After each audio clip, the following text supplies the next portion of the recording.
Tuhan adalah gembalaku, takkan kekurangan aku. Dia membaringkan aku di padang berumput hijau.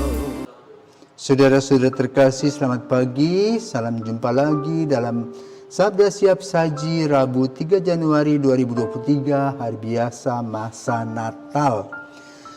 Marilah kita berdoa dalam nama Bapa dan Putra dan Roh Kudus. Amin. Allah Bapa yang Maha Baik, Putramu yang tunggal telah menjadi manusia dan kami mengalami kehadirannya di tengah-tengah kami. Semoga hidup kami pun dapat kami sesuaikan dengan hidup Yesus Kristus berkat bantuan rahmat-Mu.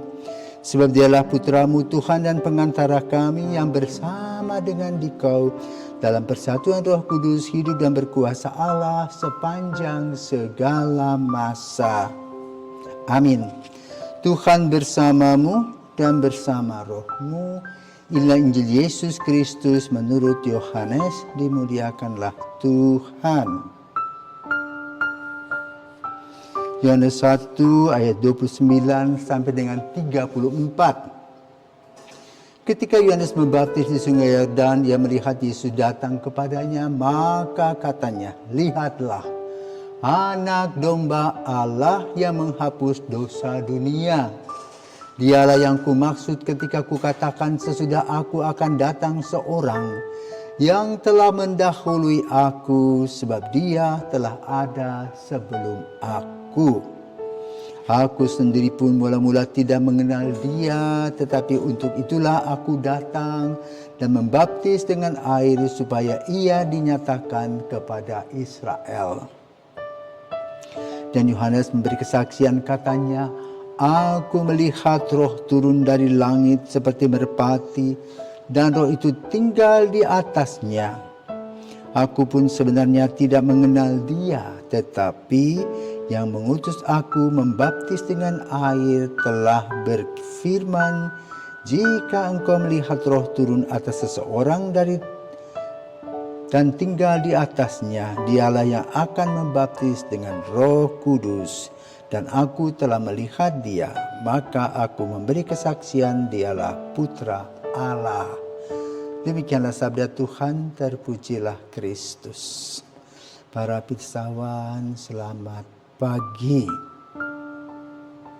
Dalam masa Natal ini dikupas beberapa kehidupan tentang Yesus.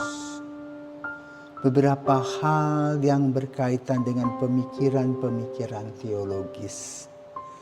Hari ini kita mendengarkan pandangan teologis Yohanes tentang siapakah Yesus. Dia adalah Putra Allah yang tentu saja melahirkan konotasi Allah Bapa, Putra, dan Roh Kudus yang dikemas sebagai Allah Tritunggal dan merupakan dogma pertama dalam gereja perdana, gereja Katolik. Itu disampaikan di dalam Injil pada hari ini. Dikatakan, dia lebih dulu ada daripada aku. Aku tidak mengenalnya, tetapi aku diperkenalkan. Berkat wahyu, daya tangkap iman kita tentang Allah.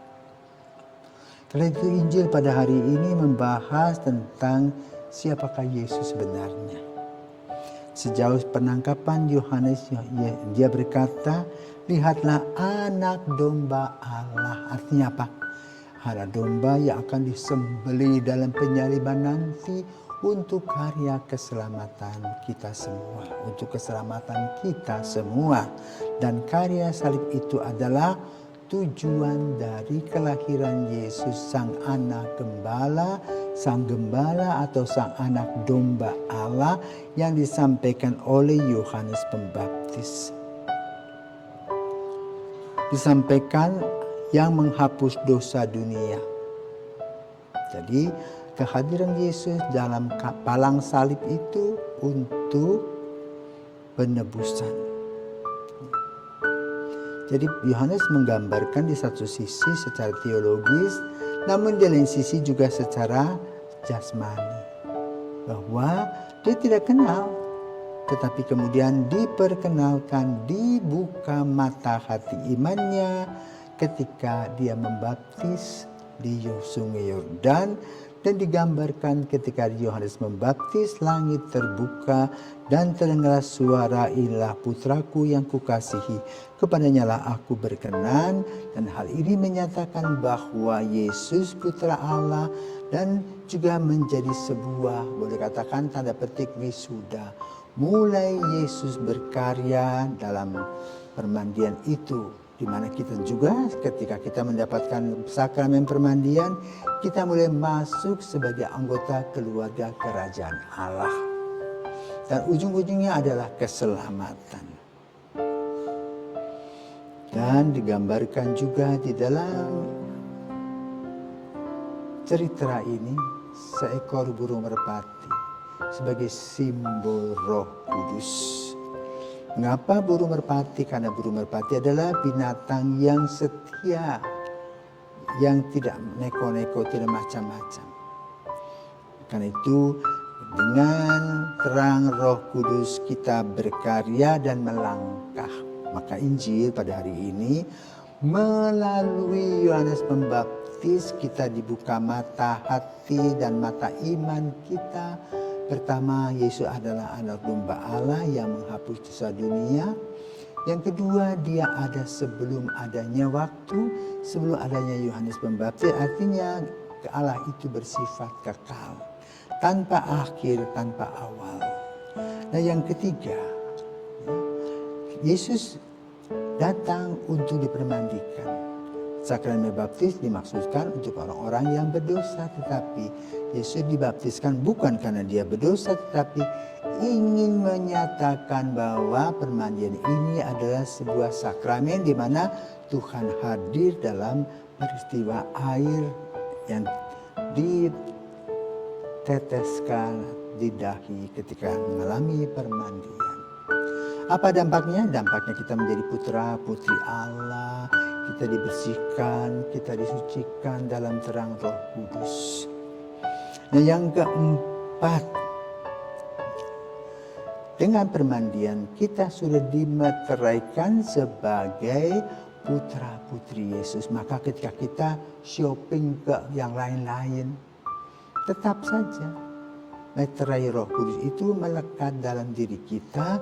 Dan pada satu hari ketika kita sadar setelah kita shopping iman, kembali ke pangkuan Yesus yang asali, maka sakramen permandian yang dulu pernah kita terima itu tetap bermakna bagi kehidupan kita.